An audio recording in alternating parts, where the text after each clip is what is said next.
Bismillah. Assalamualaikum warahmatullahi wabarakatuh. Alhamdulillah. Alhamdulillahi rabbil alamin. Wa bihi nasta'inu ala umuri dunya wad din. Wa nusalli wa nusallim ala habibina wa sayyidina wa maulana Muhammadin wa ala alihi wa ashabihi wa man tabi'ahum bi ihsanin ila yaumiddin, amma ba'd. Allahumma inna nas'aluka ilman nafi'an wa na'udzu bika min ilmin la yanfa'. Allahumma 'allimna ma yanfa'una wanfa'na bima 'allamtana wa zidna ilma. Allahumma aslih lana ilahana sya'nana kullah wa la takilna ila anfusina tarfata 'ain. Ikhwani wa akhawati fillah, a'azzani Allahu wa iyyakum. Bapak-bapak, ibu-ibu, saudara-saudari, dan para sepuh yang kami cintai dan kami muliakan karena Allah Azza wa Jalla. Pertama-tama kita bersyukur kepada Allah Azza wa Jalla atas limpahan karunia yang Allah berikan kepada kita, yang mana dengan limpahan karunia tersebut Allah masih berikan kepada kita nikmat iman dan juga nikmat Islam serta nikmat kesehatan, yang mana nikmat ini adalah nikmat yang luar biasa dan harus kita syukuri setiap harinya, karena sejatinya keberuntungan, kesuksesan Allah akan berikan kepada mereka yang beriman dan beragama Islam serta betul-betul memanfaatkan apa yang Allah berikan kepadanya. Akan tetapi orang-orang yang tidak beriman kepada Allah, orang-orang yang tidak beragama Islam, atau orang-orang yang tidak memanfaatkan potensi yang Allah berikan kepadanya, maka kerugian yang akan dia dapatkan baik itu di dunia maupun di akhirat nantinya, na'udzubillah. Kemudian tidak lupa salawat dan salam semoga selalu terlimpahkan dan tercurahkan kepada suri tauladan kita, panutan kita, baginda tercinta Nabi Muhammad sallallahu alaihi wasallam, dan kepada seluruh keluarganya dan kepada para pengikutnya yang mengamalkan sunnah-sunnahnya serta meninggalkan larangan-larangannya hingga hari kiamat nanti tiba. Jamaah kaum muslimin wal muslimat rahimani wa rahimakumullah. Sebelum kita masuk kepada pembahasan, maka izinkanlah kami mengingatkan jamaah sekalian tentang firman Allah Azza wa Jalla surat Al-Hijr ayat 99. Di situ Allah Subhanahu wa taala katakan, wa'bud rabbaka hatta ya'tiyakal yaqin. Dan beribadahlah kepada Rabbmu sampai datang kepadamu al-yaqin. Al-yaqin ditafsirkan oleh Al-Imam Ibnu Katsir rahimahullahu ta'ala. Beliau sebutkan artinya adalah kematian. Jadi Allah memerintahkan kita untuk beribadah sampai kapan? Sampai mati. Bukan beribadah cuman di bulan Ramadan. Bapak-bapak, ibu-ibu, sekarang sudah berapa Syawal? Sudah berapa Syawal, Pak? Bu? 20? 23? Hah? Antum di mana nih? 21. Terhitung maghrib ini 21. Ya? 21. Sekarang Anda mau tanya, Pak. Ketika kita tahu di bulan Ramadan kita luar biasa sholatnya, luar biasa baca Qur'annya, luar biasa sholat malamnya, luar biasa bacaan Al-Qur'annya, luar biasa sodakohnya, dan luar biasa amalan-amalan yang lainnya. Tapi sekarang tanggal terhitung maghrib ini 21 Syawal. Ana mau tanya kepada perwakilan dari jamaah Masjid At-Tauhid, mudah-mudahan ada yang bisa menjawab dan mewakili jamaah yang lain. Pertanyaan Ana adalah, siapa di antara antum yang dari tanggal 1 Syawal sampai detik ini sudah khatam Al-Quran lagi?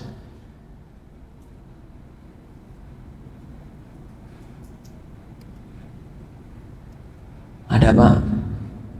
Nggak ada? Hah? Nggak ada? Nggak ada nih perwakilannya nih. Aduh, gimana ini nanti hujahnya di hadapan Allah? Hah? Nggak ada? Baik. Masih ada sisa waktu berapa? Belum tentu, besok belum tentu hidup. Besok belum tentu hidup. Ala kulli hal, qadarullah ternyata jamaah nggak ada yang khatamin Al-Quran. Berarti bisa kita buktikan sendiri bahwasanya banyak di antara kita yang beribadahnya tidak sesuai dengan yang apa Allah katakan tadi. Kita diperintahkan untuk beribadah sampai kapan? Sampai bulan Ramadan selesai? Enggak, sampai mati. Bukankah baca Al-Quran juga termasuk ibadah? Maka bapak-bapak, ibu-ibu, sedikit teguran cambuk untuk kita semua. Kita di bulan Ramadan, Masya Allah, bisa khotam berkali-kali ya. Tapi ketika selesai bulan Ramadan lupa ya. Dan ini dikhawatirkan adalah yang sering kali diucapkan oleh para khotib. Jangan tinggalkan Al-Quran. Ternyata di bulan Syawal tanggal 21 kita udah mulai ninggalin Al-Quran. Baik, maka baca Quran tetap dibaca. Sedikit banyak tetap dibaca. Sholat malam Pak, jangan cuma di bulan Ramadan doang. Kalau nggak bisa full 11 rakaat, paling tidak witir. Kalau nggak bisa witirnya tengah malam, sebelum tidur witir. Sedekah di bulan Ramadan, ana yakin antum semua sedekahnya luar biasa. Tapi sekarang coba dilihat, apakah sedekahnya masih mengalir atau ternyata udah berhenti? Nah ini, coba dikoreksi lagi. Coba kita flashback lagi, kita sama-sama perbaiki keadaan kita. Karena disebutkan oleh para ulama, inna min thawabil hasanah al-hasanah ba'daha. Sesungguhnya ganjaran dari sebuah kebaikan adalah kebaikan berikutnya. Wa inna min uqubatis sayyi'ah as-sayyi'ah ba'daha. Dan sesungguhnya ganjaran atau balasan dari sebuah keburukan adalah keburukan berikutnya. Bapak-bapak, ibu-ibu, para ulama mengatakan di antara tanda amalan kita diterima oleh Allah adalah ada lagi amalan berikutnya. Nah, coba kita koreksi itu. Kita kudu hati-hati, kudu waspada. Ini jangan-jangan amalan ana selama Ramadan nggak diterima. Kenapa? Selesai Ramadan maksiat lagi, selesai Ramadan nggak sholat lagi, selesai Ramadan nggak baca Quran lagi. Bisa jadi. Ini bisa jadi, bukan berarti nggak diterima, enggak, tapi bisa jadi nggak diterima sama Allah. Maka bapak-bapak, ibu-ibu, ayo kita beribadah lagi, khususnya menuntut ilmu. Mohon maaf Pak Fikar, ini halakoh pertama kali setelah Ramadan. Sebelum ana ada yang udah pernah ngisi? Enggak, dari mulai Syawal pertama sampai udah ada sebelumnya. Baik, alhamdulillah, berarti udah mulai. Ya, berarti udah mulai. Ala kulli hal, ana wasiatkan kepada jamaah sekalian, terkhusus ana pribadi, kembali ke majelis ilmu, kembali tambah keilmuan kita, kembali tambah keimanan kita dengan duduk di majelis ilmu. Yang masih males, yang udah mulai lupa, ajak. Yang udah mulai berkurang keimanannya, ditambah lagi, dan begitu seterusnya. Baik, sebagai pengganti, ana mau tanya, Siapa di antara jamaah yang selama Ramadan khatamnya 5 kali? Ada Pak? Bukan maksud mau riya, enggak ada sama sekali. Cuma mau apresiasi. Karena khatamin Al-Quran 5 kali itu susah. Ada? Ya, ibu-ibu nggak kelihatan. Kalau ada ibu-ibu mungkin bisa jadi ibu-ibu yang khatam 5 kali. 4 kali ada? Nggak ada. 3 kali ada? 3 kali nggak ada. 2 kali. 2 kali. 1, 2, 3, 4 orang habis nih lama-lama. Padahal ini insyaallah karena 2 kalinya banyak, insyaallah ana ganti aja nanti insyaallah ya. Baik, jamaah sekalian rahimani wa rahimakumullah. Ya, maka ayo kita semangat lagi, ayo kita perbaiki lagi kekurangan-kekurangan yang kita jalani bersama, dan jangan sampai kita menyia-nyiakan potensi yang Allah berikan kepada kita semuanya. Baik, jamaah sekalian rahimani wa rahimakumullah. Topik pembahasan kita pada kesempatan kali ini adalah dampak buruk maksiat. Dampak buruk maksiat. Jamaah kaum muslimin dan muslimat rahimani wa rahimakumullah. Allah itu memang sengaja menciptakan yang namanya kemaksiatan. Sengaja Allah ciptakan, tapi tidak boleh dinisbatkan kepada Allah. Ya, jadi kalau ada orang bermaksiat, jangan sampai dia bilang ini semua karena Allah. Enggak boleh seperti itu. Tapi tujuan Allah menciptakan ketaatan dan kemaksiatan tidak lain, tidak bukan hanya untuk menguji hambanya.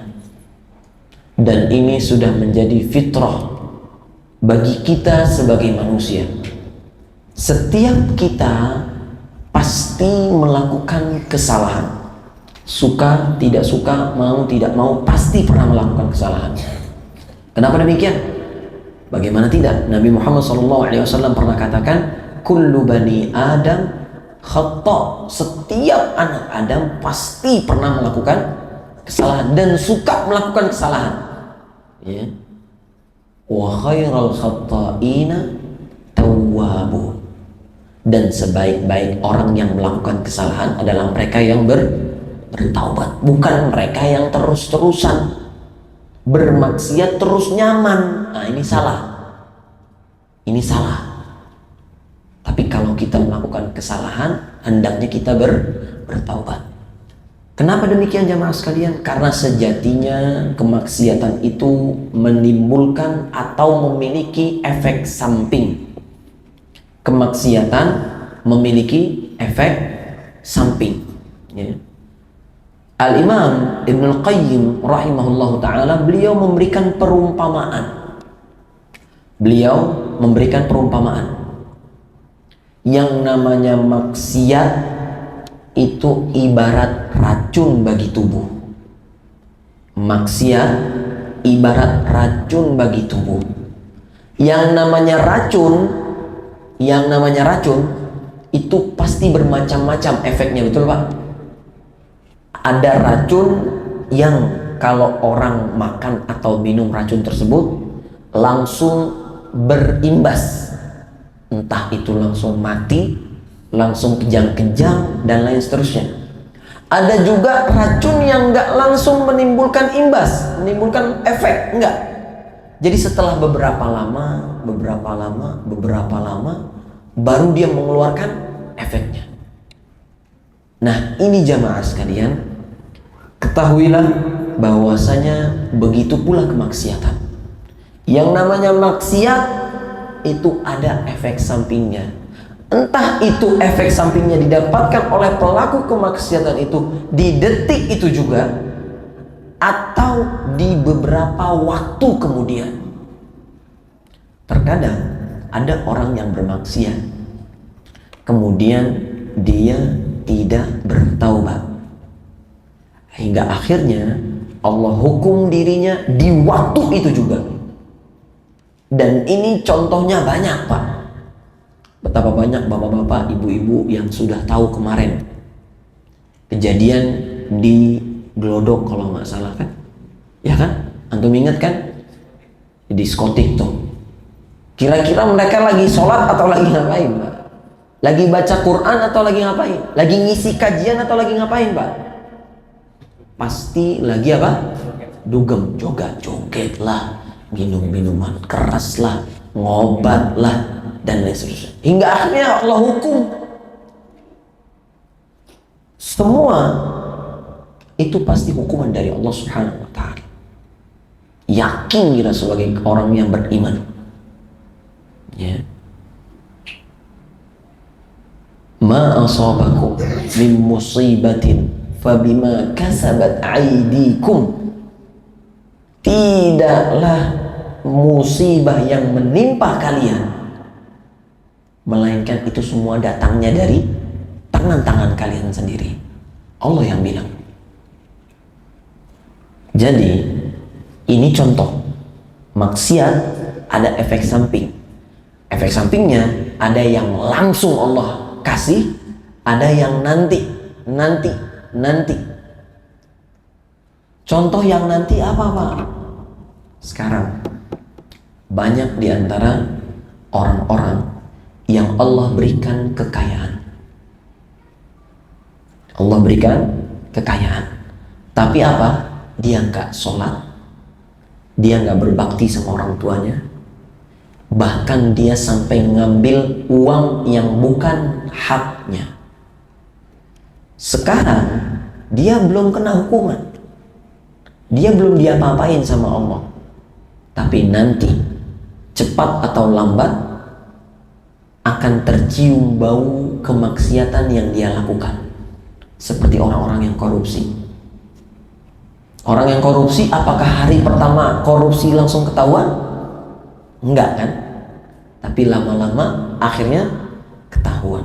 Dan ini adalah sedikit analogi tentang maksiat ibarat racun, kata Ibnu Qayyim rahimahullahu ta'ala. Cepat atau lambat pasti akan menimbulkan dampak. Nah, jamaah sekalian rahimani wa rahimakumullah. Terkadang kita ya itu suka mengerjakan kesenangan sesaat yang sejatinya itu maksiat. Kesenangan sesaat yang sejatinya maksiat itu suka kita lakukan. Padahal kesengsaraannya akan didapatkan oleh orang tersebut sampai hari kiamat apabila dia tidak bertaubat. Ya, betapa banyak di antara kita terkadang megang HP, ngelihatnya kesana kesini. Ya kan? Karena nggak ada yang lihat, terus kita nikmatin dulu semenit, 2 menit. Padahal cuma semenit atau 2 menit kita ngelihat. Tapi setelah itu ada rasa apa? Ada rasa gelisah. Kok bisa? Kok begini? Kok begitu sih? Kok yang terjadi? Nah, ini jamaah sekalian, tapi itulah manusia. Itulah manusia. Kata Allah Subhanahu wa ta'ala, bal tu'thirunal hayatan dunya. Akan tetapi kalian lebih memilih kehidupan dunia. Padahal akhirat lebih kekal dan lebih baik. Nah, jemaah sekalian rahimani wa rahimakumullah. Di antara dampak kemaksiatan, dampak buruk kemaksiatan, dan yang namanya maksiat nggak ada dampak positifnya. Ya, salah kalau ada orang yang mengatakan maksiat itu ada dampak baiknya. Oke, dampak baiknya ada. Ibarat kata orang nyolong duit, dampak baiknya dia kaya. Tapi kaya di dunia, bangkrut di akhirat. Ya. Baik, yang pertama, jamaah sekalian rahimani wa rahimakumullah. Maksiat itu dapat menjadikan hati seorang hamba gelap dan keras. Maksiat dapat menjadikan hati seorang hamba gelap dan keras. Rasulullah Shallallahu Alaihi Wasallam pernah bersabda, "Idza adnaba al-'abdu dhanba, innal 'abda idza adnaba dhanban." Nah, hadisnya seperti itu. Innal 'abda, apabila seorang hamba dia melakukan dosa, melakukan perbuatan maksiat, nukita fi qalbihi nuktatun sauda, maka Allah akan titikkan di dalam hati hamba yang bermaksiat tersebut noktah hitam, setitik hitam. Thumma idza taba wastaghfara wa 'ada sukila qalbuh. Kemudian kalau hamba yang bermaksiat tadi ketika sudah dikasih titik hitam sama Allah, tapi setelah itu dia bertaubat, kemudian dia beristighfar kepada Allah, maka Allah akan cabut titik hitam tersebut. Tapi kalau ternyata hamba tadi kembali lagi bermaksiat, maka Allah akan kembali titik-titikkan hati hamba tersebut sampai nanti jadilah hatinya ar-ran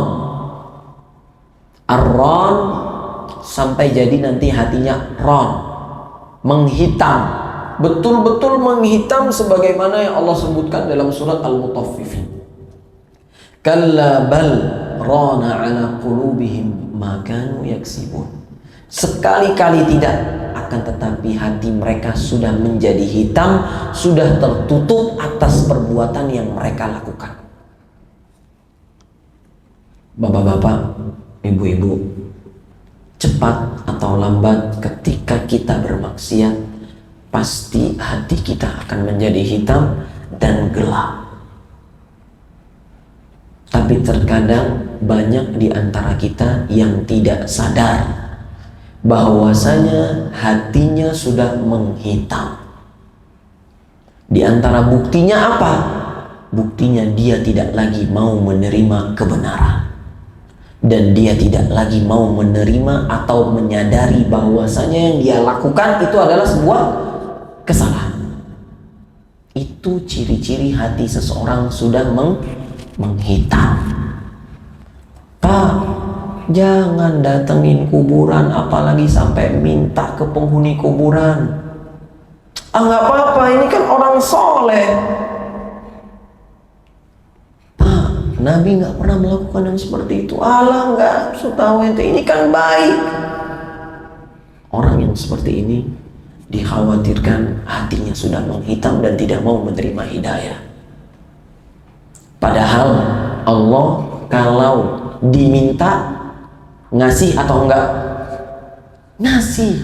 Tapi kenapa kok kita harus minta kepada penghuni kuburan yang udah mati, yang dia sudah tidak bisa lagi apa-apa? Dan ini banyak terjadi di kaum muslimin.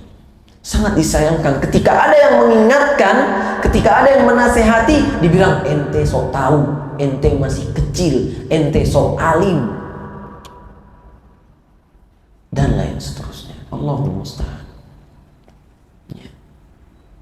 Dan ini bukti jamaah sekalian, dan bisa kita aplikasikan ke perbuatan-perbuatan yang lain. Ya. Maka ini kita harus berhati-hati sekali. Jangan sampai kita rajin maksiat, akhirnya kita tutup telinga ketika kebenaran disampaikan kepada kita, hingga akhirnya hati kita menjadi hitam dan legam dan gelap. Na'udzubillah, thumma na'udzubillah. Ya.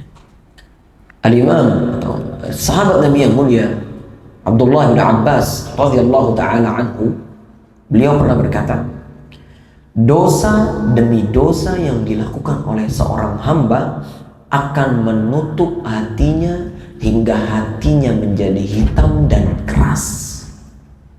Ini perkataan yang sejajar atau yang senada dengan perkataan Allah Subhanahu wa taala, kalla bal rana ala qulubihim ma kanu yaksibun. Hati-hati jemaah sekalian. Ya. Maksiat sekecil apapun pasti akan menimbulkan bekas. Sekecil apapun, antum percaya atau nggak percaya, pasti ada efeknya.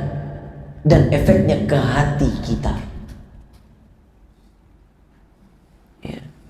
Melihat aurat yang bukan mahram, mendengarkan nyanyian, melihat orang nggak pakai baju joget-joget, apalagi sampai jatuh ke dalam dosa perzinahan, apalagi menggibahi orang lain, apalagi merendahkan, mencela, durhaka sama orang tua, ngambil harta orang lain tanpa hak. Jangan dikira itu nggak ada imbasnya, pasti ada di dalam hati kita nantinya. Na'udzubillah, tsumma na'udzubillah. Baik, yang berikutnya jamaah sekalian rahimani wa rahimakumullah. Di antara dampak buruk kemaksiatan adalah maksiat menghalangi ilmu dan hidayah. Maksiat menghalangi ilmu dan hidayah.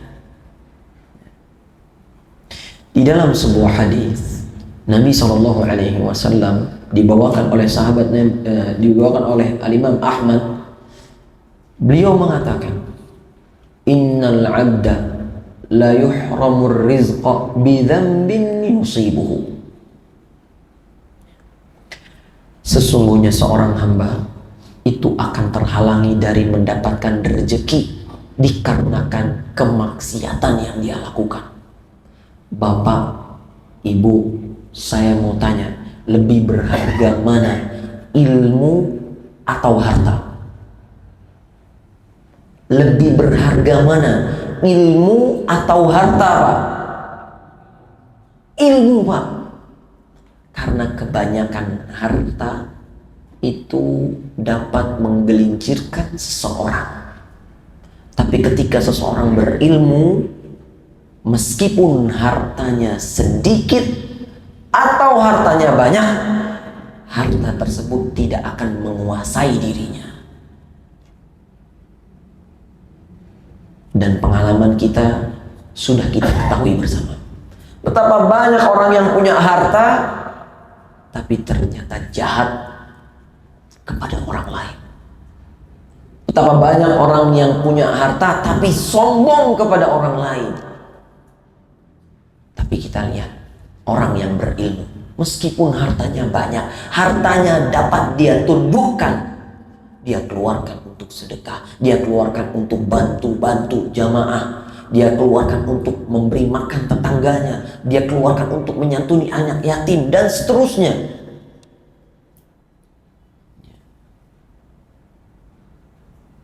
Maka mana yang lebih berharga? Ilmu atau harta? Ilmu, jelas. Kenapa demikian? Karena fa innal ulama warathatul anbiya lam yurithu dinaran wala dirhaman. Sesungguhnya harta atau ilmu, sesungguhnya ilmu adalah warisan para nabi. Karena nabi itu nggak mewariskan dinar ataupun dirham, tapi innama warathu al-ilm. Akan tetapi para ulama, para nabi itu mewariskan ilmu. Ya. Nabi yang paling kaya aja nggak mewariskan hartanya, enggak. Siapa nabi yang paling kaya, Pak? Nabi Sulaiman. Yang dia wariskan adalah ilmunya. Nabi Muhammad, saya mau tanya, kalau beliau mau jadi kaya bisa atau enggak, Pak? Bisa banget. Tapi apakah beliau pilih jadi orang kaya?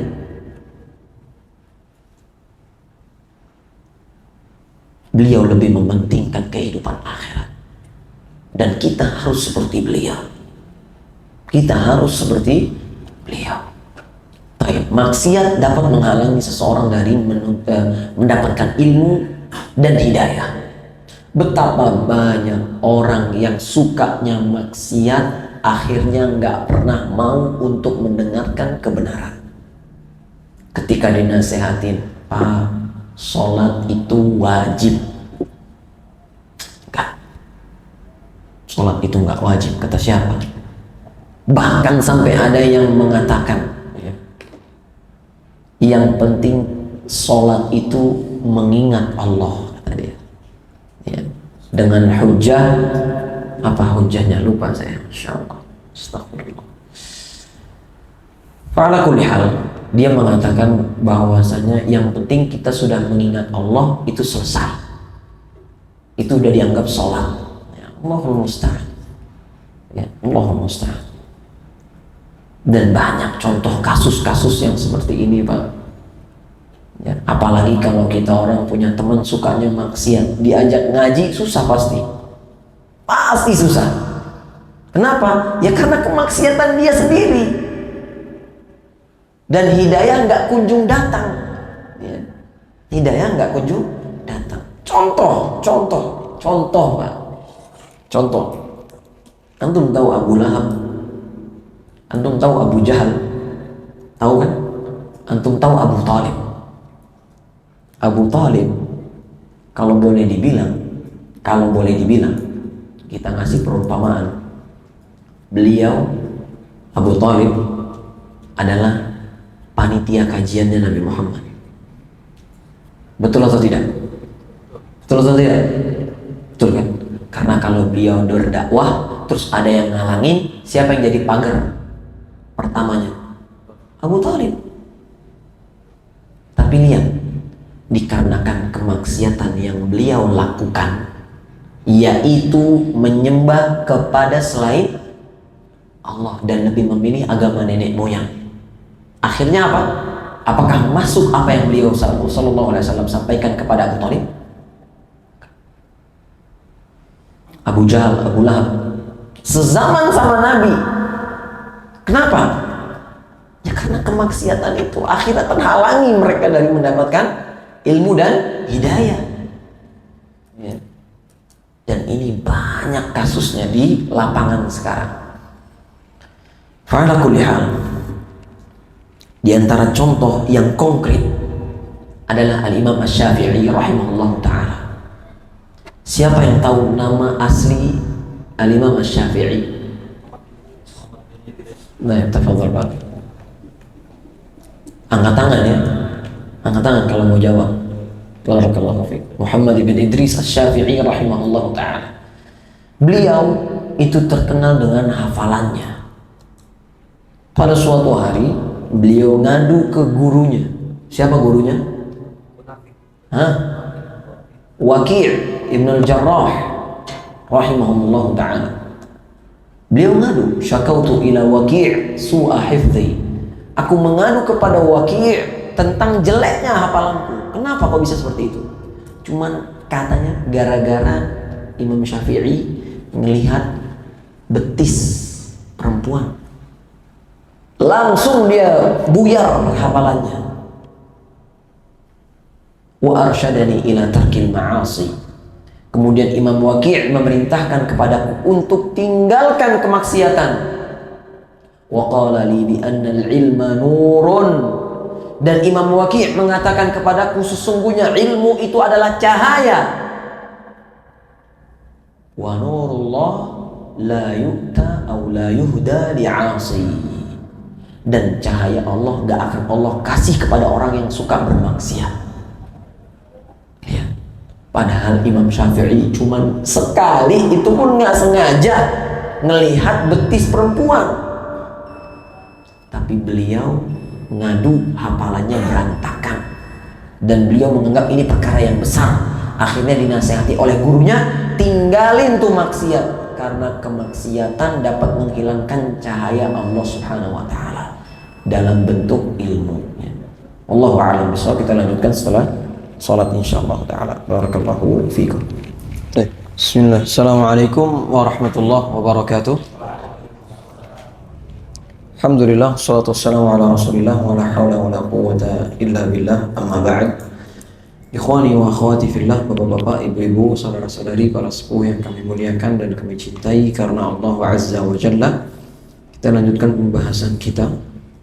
Tadi yang kedua, yaitu yang namanya maksiat itu menghalangi seseorang dari mendapatkan ilmu dan juga hidayah.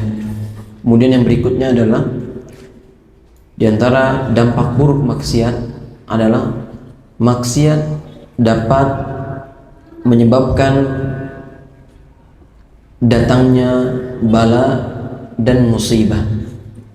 Maksiat dapat menyebabkan datangnya bala dan musibah.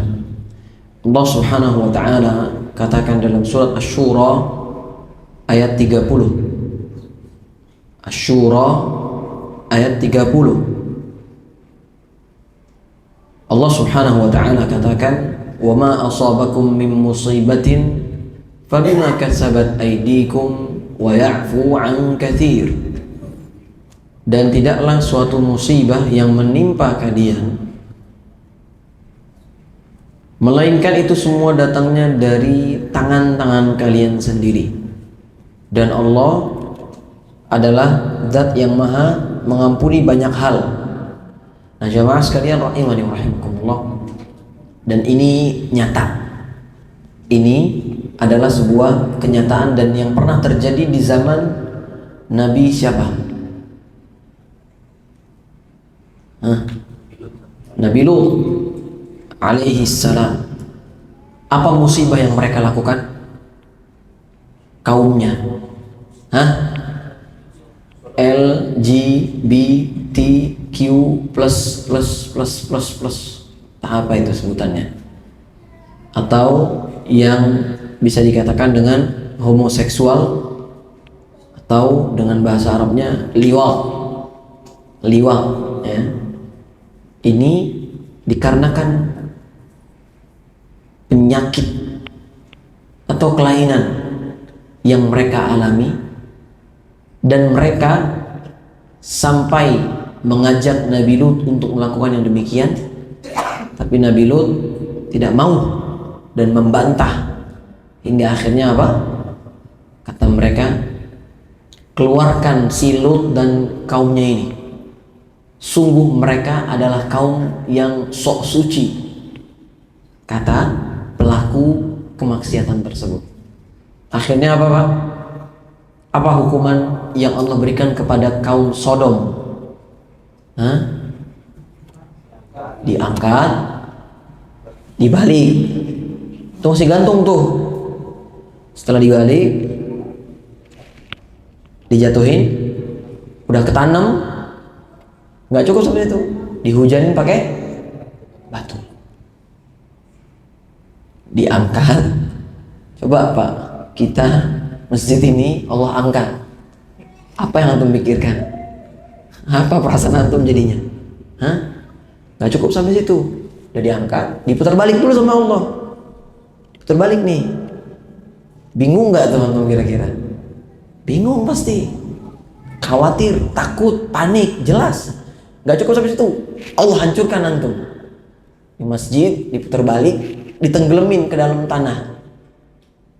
Gak cukup sampai situ, dihujanin pakai apa? Batu. Kurang sempurna apa hukuman Allah?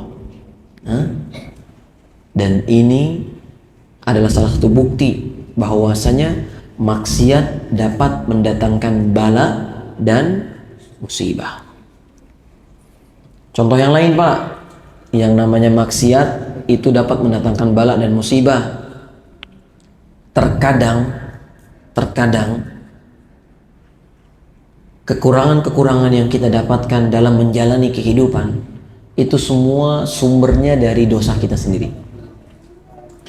Sebagaimana perkataan salah seorang salaf terdahulu, beliau katakan, aku mendapati tatkala aku bermaksiat, pergerakan keluargaku berubah, tungganganku pun juga ikut berubah.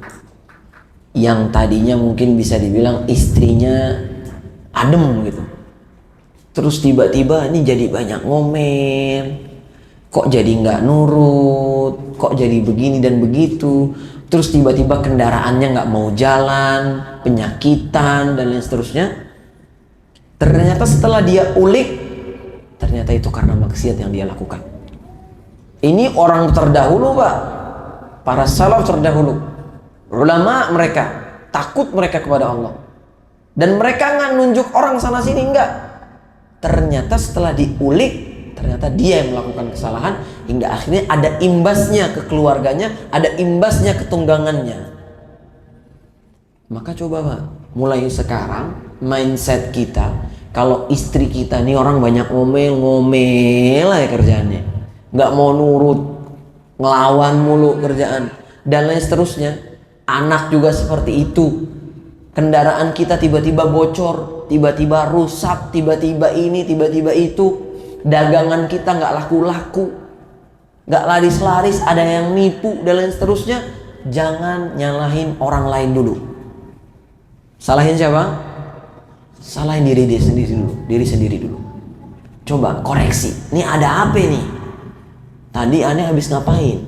Atau kemarin habis ngapain? Atau minggu lalu habis ngapain?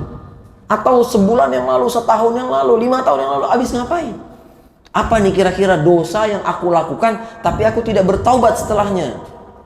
Apa coba? Karena tadi tidaklah suatu musibah di antara musibah-musibah yang menimpa kalian, melainkan itu semua datangnya dari apa? Dari ulah kalian sendiri. Ini Allah yang bilang. Ya. Maka bapak-bapak, ibu-ibu, mulai sekarang ingat yang namanya maksiat ada efek sampingnya. Dan di antara bentuk efek sampingnya adalah Allah turunkan bala kepada kita. Allah turunkan musibah kepada kita. Maka setelah itu pasti kita akan mulai hati-hati dan waspada untuk tidak bermaksiat.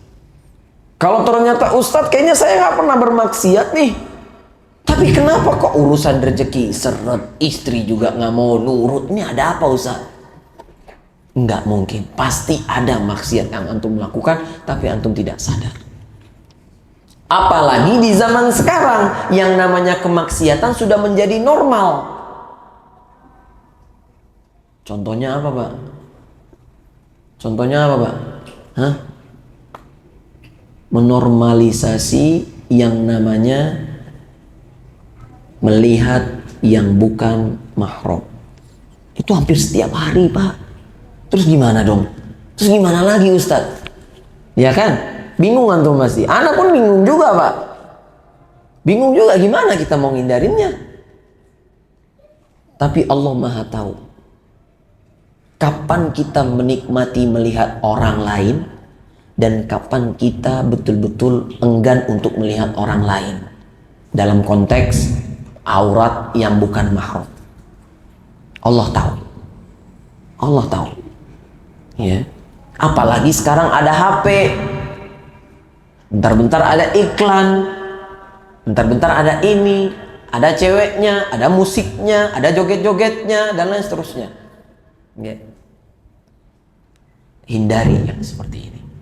Karena meskipun kecil maksiat yang kita lakukan ada imbasnya, ada efek sampingnya, cepat atau lambat. Ini sekedar saran aja Pak ya.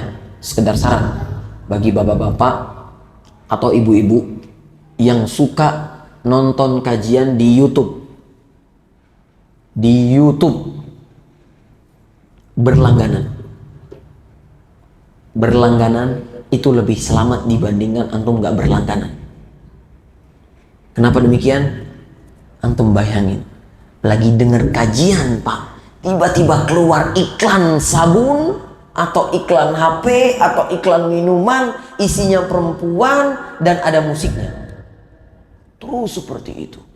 Tapi kalau antum berlangganan nggak ada yang namanya iklan. Dan itu bentuk ikhtiar kita agar tidak jatuh yang namanya atau ke dalam yang namanya kemaksiatan. Ya bukan berarti saya mendukung YouTube, enggak. Kalau bisa nggak nonton YouTube, enggak, jangan. Ya. Silahkan. Tapi di YouTube itu banyak ilmunya. Kalau kita bukanya konten-konten berilmu, ya, bukan konten mancing, ya. Konten sepeda, konten burung, enggak. Konten kajian, cari kajian Ustadz, lagi naik motor, lagi naik mobil, bisa sambil dengerin. Ya, itu sangat-sangat bermanfaat. Alhamdulillah. Kita orang bisa mendengar kajian dari luar negeri. Buat bapak-bapak mungkin ibu-ibu yang bisa ngerti bahasa Arab, bisa dengar kajian syekh-syekh. Alhamdulillah. Ya. Tapi kalau bisa nggak sama sekali, itu juga lebih bagus. Itu juga lebih bagus dan lebih selamat insyaallah ta'ala. Fa'ala kulli hal, yang namanya maksiat akan mendatangkan bala dan musibah bagi pelakunya. Baik, yang berikutnya di antara efek samping atau efek buruk, dampak buruk kemaksiatan adalah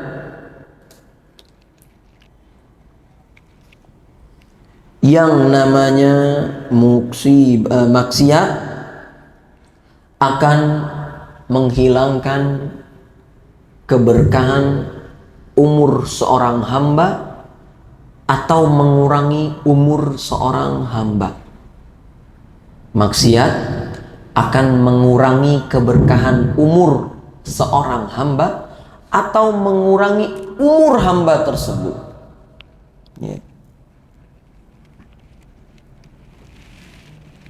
Dalam sebuah hadis, Nabi SAW pernah mengatakan, "Man ahabba an yunsa'alahu fi atharihi wa yabsuturahu fi rizqihi falyasil rahimahu." Barang siapa yang ingin umurnya dipanjangkan, rezekinya dilancarkan, maka hendaklah dia menyambung tali silaturrahimnya.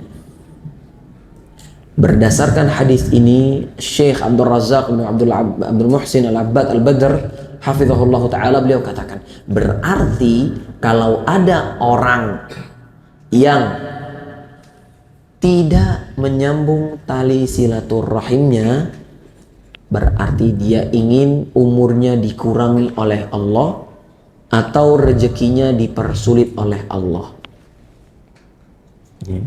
Karena Nabi katakan, siapa yang pengen rezekinya diluaskan, umurnya dipanjangkan, maka sambung tali silaturahim. Berarti orang yang gak silaturahim kepada orang tuanya, kepada sanak familinya, kepada karib kerabatnya, berarti dia menginginkan umurnya dipendekkan, rezekinya dipersempit. Nah, ini bapak-bapak, ibu-ibu, coba kalau antum mendapati urusan keuangan, urusan kehidupan kok nggak lancar-lancar, coba silaturahimnya diperbaiki. Barangkali kita selek, kita musuhan sama paman, kita musuhan sama tante, musuhan sama adik, musuhan sama kakek, sama nenek. Kita orang nggak pernah sowan, nggak pernah kunjungin satu sama lain, apalagi pas lebaran, ya kan? Identiknya kan lebaran, kita orang mengunjungi satu sama lain.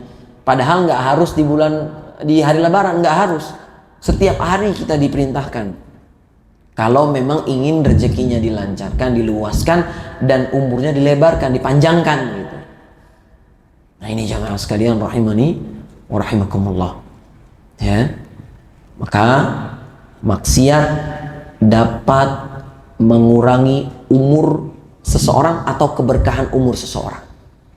Ya. Dan juga di hadis yang lain Nabi mengatakan, manusia yang terbaik adalah man tala umruhu wa hasuna amaluhu. Orang yang terbaik di sisi Allah adalah yang panjang umurnya, bagus amalannya. Dan manusia terburuk di sisi Allah, man tala umruhu wa sa'a amaluhu. Siapa yang panjang umurnya tapi jelek amalannya. Berarti ada imbas di situ. Ketika umur kita panjang terus kita melakukan ketaatan, berarti kita berusaha menjadikan diri kita yang terbaik dan berusaha untuk mendapatkan yang terbaik di sisi Allah. Tapi ketika kita panjang umur tapi ternyata maksiat, berarti kita sedang mencari lawan dari kebaikan, yaitu keburukan. Dan diantara bentuk keburukan adalah pendeknya umur kita. Ya, kenapa? Karena nggak digunakan untuk melakukan ketaatan. Na'udzubillah tsumma na'udzubillah. Baik, yang berikutnya jemaah sekalian rahimani wa rahimakumullah. Yang keberapa ini? Sekarang yang kelima ya Pak ya. Baik, yang kelima. Di antara dampak samping kemaksiatan adalah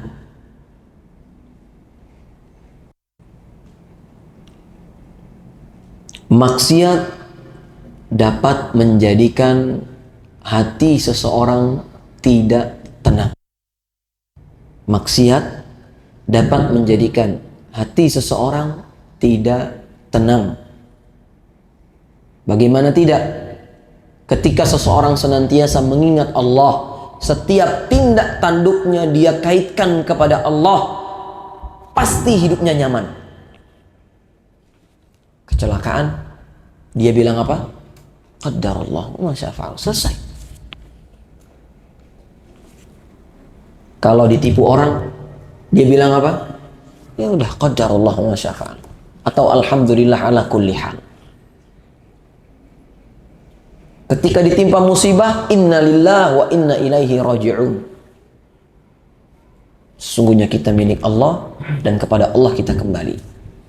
Kalau diberikan kenikmatan, alhamdulillah alladzi bi ni'matihi tatimmus shalihat. Ini kalau orang yang berilmu dan senantiasa mengingat Allah. Tapi kalau orang yang nggak pernah berusaha untuk mengingat Allah dan tidak mengkaitkan seluruh urusannya dengan Allah, apa yang terjadi Pak? Kalau kecelakaan, nyalahin siapa? Nyalahin orang. Kalau ditipu orang, nyalahin orang lagi. Kalau ditimpa musibah, nyalahin orang lagi. Kalau diberi kenikmatan, nggak bersyukur. Ya. Maka ini adalah pembeda antara seorang yang betul-betul beriman dengan orang yang tidak beriman. Ya. Tidak tentram hatinya, tidak tenang, tidak nyaman. Padahal Allah katakan ala bidzikrillahi tatmainnul qulub. Sesungguhnya dengan mengingat Allah, hati akan tentram. Ya. Dan sejatinya selayaknya seorang muslim selalu mengkaitkan kehidupannya dengan mengingat Allah, apapun itu. Ya. Makanya antum lihat orang-orang yang beriman itu mereka nggak banyak pikiran. Orang-orang beriman mereka nggak banyak pikiran. Kalau memang hari ini dikasihnya segini, alhamdulillah. Kalau ternyata nggak dikasih, cari lagi. Mereka nggak ada yang sampai bunuh diri, nggak ada yang sampai nyuri, nggak ada yang sampai bermaksiat dan lain seterusnya. Kenapa? Karena dia tahu ini semua sudah menjadi ketetapan Allah dan saya sudah berusaha sekuat tenaga semaksimal mungkin dan saya tawakal kepada Allah Subhanahu wa Ta'ala. Ya. Tapi orang-orang yang nggak pernah mengingat Allah, apa jadinya? Dapat duit 2 gunung pun tetap nggak tentram hatinya. Kenapa? Masih kurang, masih kurang, masih kurang. Cari lagi, cari lagi. Sampai menghalalkan segala cara. Na'udzubillah. Ya. Tapi orang-orang yang selalu mengingat Allah nggak seperti itu pemikirannya. Ya. Walhamdulillah. Taib. Kemudian yang berikutnya jemaah sekalian rahimani wa rahimakumullah. Ya.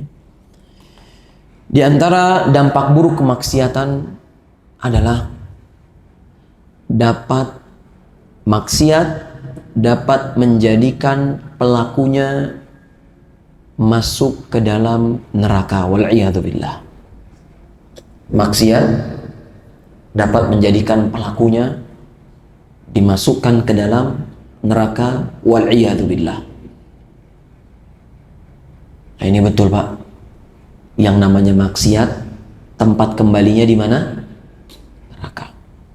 Tapi yang namanya ketaatan tempat kembalinya kemana? Surga. Selagi seseorang bermaksiat tapi dia tidak pernah bertaubat, yakinlah suatu saat akan mencicipi yang namanya api neraka. Akan tetapi Ahlus Sunnah wal Jamaah mengatakan kepada pelaku maksiat tetap masuk ke dalam surga, tapi nanti setelah dicuci, diabrek-abrek dulu di neraka, baru setelah itu masuk surga. Kenapa? Karena dia tetap beriman kepada Allah. Berbeda dengan orang-orang Khawarij. Orang-orang Khawarij mengatakan pelaku maksiat kekal di neraka. Gimana tuh antum? Ya. Ada seperti itu. Orang-orang Khawarij namanya. Sekte sesat. Ya. Mereka rajin beribadah, rajin ngaji, rajin sholat, rajin semuanya. Tapi ketika melihat orang bermaksiat, padahal maksiatnya adalah maksiat yang kecil, dia bilang orang ini kekal di dalam neraka. Na'udzubillah. Ahlu sunnah wal jamaah tidak seperti itu. Ahlussunnah wal Jamaah memiliki sikap ketika ada pelaku maksiat maka diserahkan kepada Allah. Allah berhak untuk menghukum dirinya dan Allah berhak untuk mengampuni dirinya. Tidak dimutlakkan